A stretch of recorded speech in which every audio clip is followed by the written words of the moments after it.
I'm sorry, I'm trying here. Okay, here we go. She's just like, get back to business. Yeah, here we go. James. James. Okay. James's question, James says, I'm very concerned about this bill.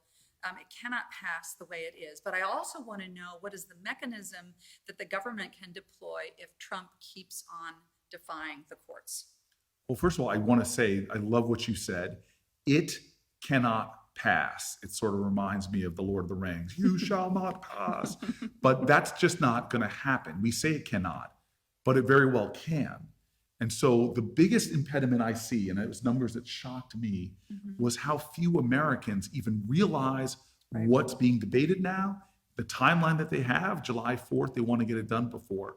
So we're going to get to the second part of your question, but what I'm asking everyone to do is to get other folks aware of what is really happening in our country right now. That the most unpopular policy decisions, wildly unpopular with Republicans, Democrats, independents, when you talk about, ask people, do you want to cut food stamps, the biggest cut in the history of our country? Over 70% of Americans say do not cut it. Don't do it. Especially if you add on to give tax cuts to the wealthy, even more people against it. Do you want to cut Medicaid?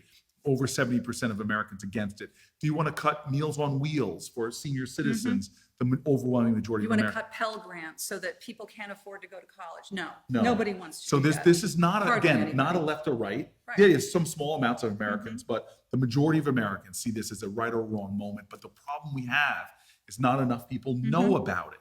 So this could pass because not enough people are saying what you're saying, James, which this cannot pass. And if you try to pass this, I'm going to hold you, my elected leader, accountable. So take a moment to get some of this content out there that's educating people. Now, you also, your other question, though, the second part of your question was very important. What is the mechanism that government can deploy if Trump keeps on defying courts? Well, I'm going to tell you, we've seen this moment in American history before where a president wanted to defy the courts. The Constitution has really, by having three branches of government, has mechanisms to stop a president. The checks and balances of the courts, the checks and balances provided by Congress. But those checks and balances do not work if a president is not held accountable by Congress. And so this is the test of our democracy right now. How much will Republican House members and senators let a president get away with if they're defying the law, the rule of law? And that is this constitutional test we are having right now. I am so happy.